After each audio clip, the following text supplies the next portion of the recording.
Praise the lord. దేవునికి మహిమ కలుగును గాక. ప్రేమైనటువంటి జీవము కలిగిన దేవుని కుటుంబమా, దైవ సమాజమా, దేవుడు మనల్ని ప్రేమించి మరొక నూతన దినము మనకు అనుగ్రహించారు. ఈ ఉదయకాల సమయంలో మరి దేవుని పరిశుద్ధ లేఖనాలను ధ్యానం చేసుకోవటానికి, దైవ ధ్యానం చేయడానికి దేవుడు కృప చూపించాడు. చిన్న ప్రార్థన చేసుకొని ఈ కార్యక్రమం ప్రారంభిద్దామా? పరిశుద్ధుడు, ప్రేమ కలిగిన తండ్రి, స్తోత్రాలు. మరొక నూతన దినము మాకు అందరికి అనుగ్రహించినందుకు కృతజ్ఞతాస్తుతులు చెల్లిస్తున్నాను. మీరు దిగి వచ్చి ఈ నూతన దినములో మేము నడవలసినటువంటి త్రోవలు, మేము తీసుకోవాల్సిన నిర్ణయాలు, మా దినచర్య, సమస్త విధి విధానాలలో మీ జ్ఞానము, మీ ఆలోచన ఇచ్చి నడిపించి, మీ కృపతో బలపరిచి చేయి పట్టి నడిపించమని ప్రార్థిస్తూ మహిమ పొందమని యేసు నామములో స్తుతించి ప్రార్థిస్తున్నాను తండ్రి, ఆమేన్. హల్లెలూయా. దేవునికి స్తోత్రం. ప్రియమైనటువంటి దేవుని బిడ్డలారా, ఈ దినం కొరకు సిద్ధపరచబడినటువంటి పరిశుద్ధ లేఖనాన్ని చదువుకొని మనము దైవ ధ్యానం చేద్దాం రండి. హెబ్రీయులకు రాసిన పత్రిక 4వ అధ్యాయము 16వ వచనం. గనుక మనము కనికరింపబడి సమయోచితమైన సహాయము కొరకు కృప పొందునట్లు ధైర్యముతో కృపాసనమునొద్దకు చేరుదుము. పరిశుద్ధుడు, ప్రేమ కలిగిన తండ్రి, యేసయ్య వందనాలు. చదవబడిన వాక్య సారాంశం మాకు బోధించి మాతో మాట్లాడి మహిమ పొందమని యేసయ్య నామములో స్తుతించి ప్రార్థిస్తున్నాను తండ్రి, ఆమేన్. హల్లెలూయా. దేవునికి మహిమ కలుగును గాక. క్రీస్తునందు నాకు అత్యంత ప్రేమైనటువంటి జీవము కలిగిన దేవుని కుటుంబమా, దైవ సమాజమా, మనము ఆధారము కలిగినటువంటి వ్యక్తులము. మనకంటూ ఒక ఆధారం ఉంది. మనకు ఏ ఆధారం లేని వారము కాము.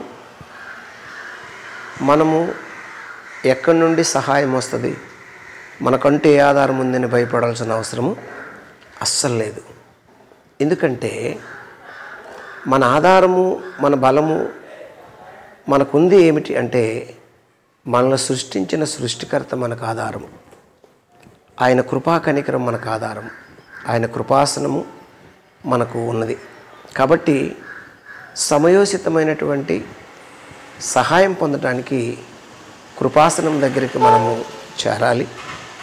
ఆ కృపాసనం దగ్గరికి వెళ్తే ఆ కృపామయుడు, ఆ కరుణామయుడు మనల్ని ప్రేమించి మనకు సహాయం చేస్తాడు.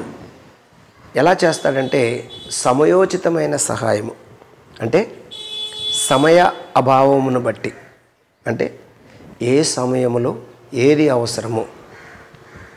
ఏమండి చూడండి, ఉదయాన్నే లేచి మనం ఏం చేస్తాము? ఉదయాన్నే లేగ్గానే మనము బ్రష్ చేసి తినడానికి కాస్తంత టిఫిన్ తినేసి ఆ నీళ్ళు తాగి బలం పొందుకుంటాం కదా. ఆ తర్వాత మనం వెళ్ళి బయటికి వెళ్ళేటప్పుడు మనము చక్కగా మరి కాస్తంత సిద్ధపడి బయటికి వెళ్తాము.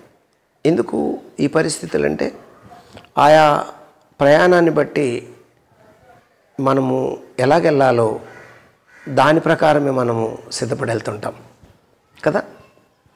కిందకి వెళ్ళి బండి తీసి బండి మీద వెళ్ళాల్సి వస్తే బండి మీద వెళ్ళాలి. లేదా ఒకవేళ టూ వీలర్ లేకపోతే బస్ ప్రయాణం చేస్తే బస్ ప్రయాణాలు వెళ్ళాలి కదా. లేదా ట్రైన్ ప్రయాణం చేస్తే ట్రైన్ ప్రయాణం వెళ్ళాలి. ఇలాగా ఏది ఎప్పుడు అవసరమో ఎలాగ మనం వెళ్తామో అలాగే మన ప్రభువు మన యొక్క దినచర్యలో మన జీవితానికి ఏది కావాలో అది ఆ సమయాన్ని బట్టి ఏది అవసరమైతే అది ఇస్తాడు. ఆహారం అవసరమైతే ఇస్తాడు. ఏదైనా ఖర్చుకు, దేవుని పరిచర్యకు డబ్బులు కావాల్సి వస్తే ఇస్తాడు. ఏమంటే సువార్త ప్రకటించడానికి ఏ అవసరం ఉందో అవసరం తీరుస్తాడు. సమయాన్ని బట్టి దేవుడు సమస్తము అనుగ్రహిస్తూ ఉంటాడు. అదే పౌలు భక్తుడు ఏమని చెబుతున్నాడు అంటే, గనుక మనము కనికరింపబడి సమయోచితమైన సహాయము కొరకు కృప పొందునట్లు ధైర్యముతో కృపాసనము దగ్గరికి చేరుదుము. ధైర్యముతో కృపాసనం దగ్గరికి చేరుదుము అని పౌలు భక్తుడు స్పష్టంగా తెలియజేస్తున్నాడు. అదే మొదటి అధ్యాయము ఎబ్రిల్కి రాసిన పత్రిక 3వ వచనంలో ఒక మాట కనిపిస్తుంది. మొదటి అధ్యాయం 3వ వచనంలో ఏముంది? ఆయన దేవుని మహిమ యొక్క తేజస్సును ఆయన తత్వం యొక్క మూర్తిమత్తమై ఉండి తన మహాత్యము గల మాట చేత సమస్తమును నిర్వహించుచు పాపముల విషయములలో శుద్ధీకరణము తానే చేసి దేవదూతల కంటే ఎంత శ్రేష్టమైన నామము నొందెనో వారికంటే అంత శ్రేష్ఠుడై ఉన్నత లోకమందు మహామహుడగు దేవుని కుడిపార్శ్వమున కూర్చుండెను. ఎవరు కుడిపార్శ్వమున? దేవుని కుడిపార్శ్వమున. దేవుని యొక్క మూర్తిమత్వము, పాపములు క్షమించిన దేవుడు, మన శాపములు కొట్టివేసిన దేవుడు, మనకు పరిశుద్ధత కలుగ చేసిన దేవుడు, చచ్చిన స్థితిలో ఉన్న మనల్ని జీవింపచేసిన దేవుడు. ఈయన ఎవరు అంటే ఈ లోకాన్ని సృష్టించిన దేవుడు. ఆయన ఎవరంట? ఆయన దేవుని యొక్క మహిమ, దేవుని మహిమ యొక్క తేజస్సు అంట. ఆయన ఎవరంట? దేవుని మహిమ యొక్క తేజస్సు. ఆ పరమతండ్రి మహిమ, ఆ మహిమలో ఒక తేజస్సు, ఆ తేజస్సు యేసుక్రీస్తు ప్రభువారు అని పౌలు భక్తుడు వివరిస్తున్నాడు. ఆయన దేవుని మహిమ యొక్క తేజస్సును ఆయన తత్వం యొక్క మూర్తిమత్తమై ఉండి, దేవుని తత్వం, తండ్రి అయిన దేవుని తత్వం యొక్క మూర్తిమత్తమై ఉండి తాను మహాత్యము గల మాట చేత సమస్తమును నిర్వహించుచు, ఆయన మహాత్యము గల మాట అంటే ప్రకృతి కలుగునుగా కంటే కలిగింది, కొండలు కలుగునుగా కంటే కలిగాయి, ఏమండి చెట్లు కలుగునుగా కంటే కలిగాయి, జంతువులు కలుగునుగా కంటే కలిగాయి, ప్రతి జంతువు కలుగునుగా కంటే కలిగింది, వాటికి ఆహారం కలుగునుగా కంటే కలిగింది. సమస్తము ఆయన మాట కలుగునుగాక కలుగునుగాక కలుగునుగాక అంటే కలిగింది. మాట చేత, మహాత్యము గల మాట, ఆ మాట చేత, యేసయ్య మాట చేత ఏది అవసరమైతే అది కలిగినట్టు లేఖనము మనకు తెలియచేస్తున్నటువంటి సత్యము. ఏమండి?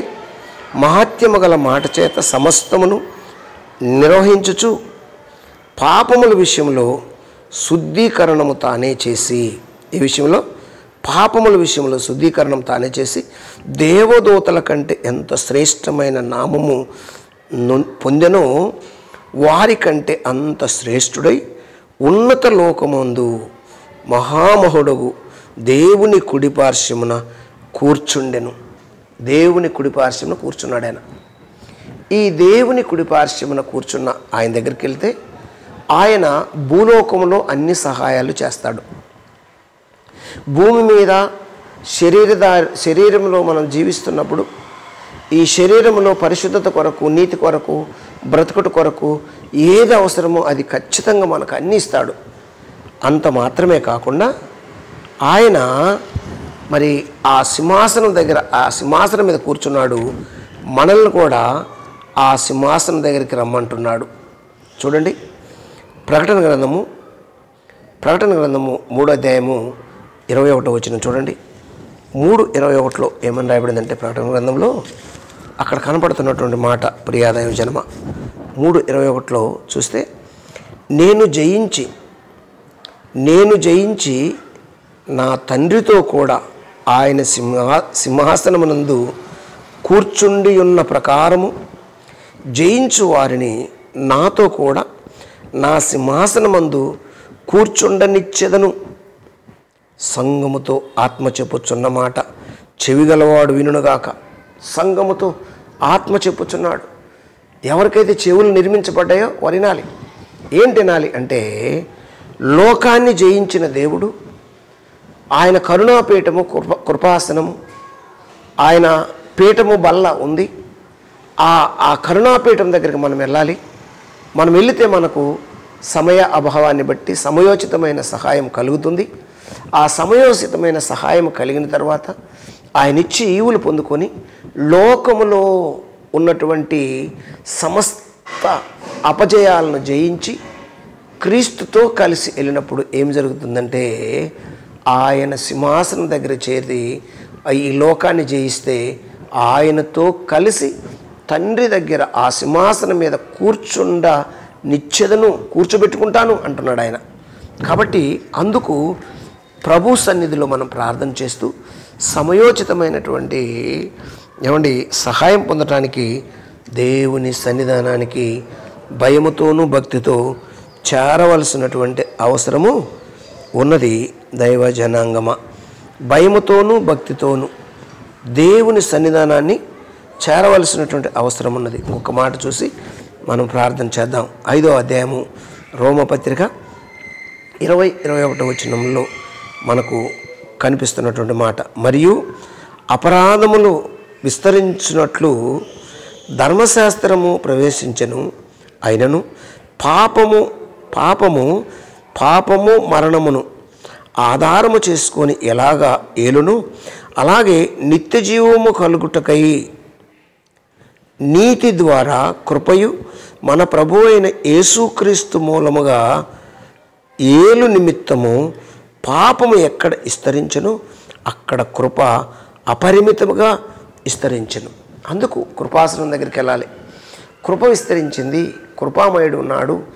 ఆ కృపామయుడి దగ్గరికి వెళ్తే దేవుడు మనల్ని కనికరించి కాపాడి మనల్ని ఏం చేస్తారో తెలుసా? ఆయన సింహాసనం మీద కూర్చోబెట్టుకోవటానికి మనందరినీ సిద్ధపరుస్తాడనే విషయాన్ని మనము మరిచిపోకూడదు ప్రియాదైవ జన్మ. ఎందుకంటే ఆయన మన కొరకు ఆయన ఆ సింహాసనం మీదకి ఎక్కాడు. ఆ సింహాసనం మీద నిన్ను నన్ను కూర్చుండబెట్టుటకు ఆయన ఎదురు చూస్తున్నాడు. కాబట్టి మూలవాక్యం చదువుకొని ప్రార్థన చేసుకుందాం. మూలవాక్యం ఏంటి? ఎబ్రీ పత్రిక 4వ అధ్యాయము 16వ వచనము, కనుక మనము కనికరింపబడి సమయోచితమైన సహాయం కొరకు కృప పొందున్నట్లు ధైర్యముతో కృపాసనమునొద్దకు చేరుదుము. ధైర్యముతో మనకొక ఆధారం ఉంది, కృపాసనం ఉంది, దేవుడున్నాడు. కాబట్టి మనం ఈ లోకంలో దేనికి భయపడాల్సిన అవసరం లేదు. మనకు అన్నిటికీ విజయం ఇచ్చే దేవుడు మన నజరేయుడైనటువంటి యేసుక్రీస్తు ప్రభు అని మనం జాగ్రత్తగా కృపాసనం దగ్గరికి వెళ్తే మనము సహాయం పొందుతాము. ఆ సింహాసనం మీద కూర్చోవటానికి దేవుడు మనకు అర్హతనిస్తాడు. ప్రార్థన చేద్దాం. పరిశుద్ధుడు, ప్రేమ కలిగిన తండ్రి, ఇతబడిన వాక్యము ఫలింపచేసి నీ బిడ్డల హృదయాల మీద రాసి ప్రభువా ఆ కృపాసనం దగ్గరికి వచ్చి కనికరించబడి, అయ్యా మీరు లోకాన్ని జయించి కూర్చున్నటువంటి ఆ సింహాసనం మీద తండ్రి మమ్మల్ని కూడా కూర్చోబెడతానంటున్నారు. కూర్చుండే ఆ అర్హతను మేము సంపాదించుకోవడానికి నువ్వు చెప్పినట్లు నీ మాట ప్రకారం నడిచే మీ అభిషేక తైలము, నీ మహిమ యొక్క తేజస్సు బిడ్డలందరికీ దయచేసి దీని దీవెన దీని రక్షణ దయచేయమని మహిమ పొందమని యేసు నామములో స్తుతించి ప్రార్థిస్తున్నాను తండ్రి. ఆమేన్. God bless you. దేవుడు మిమ్మల్ని దీవించును గాక. ఆమేన్.